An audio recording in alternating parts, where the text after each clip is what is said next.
taking Maggie for a walk, and the cicadas have started to do their thing. I didn't hear any the other day, but I hear them now. I haven't seen any yet.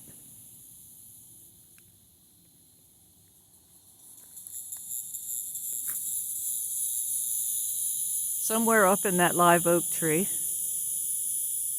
which you won't see them, but beautiful old trees.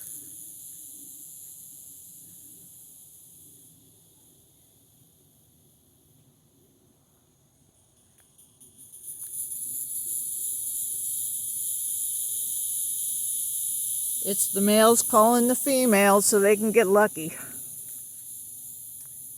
Maggie and I are just walking. Anyway, thought I'd share it. As the summer goes on, it'll be louder and louder and louder.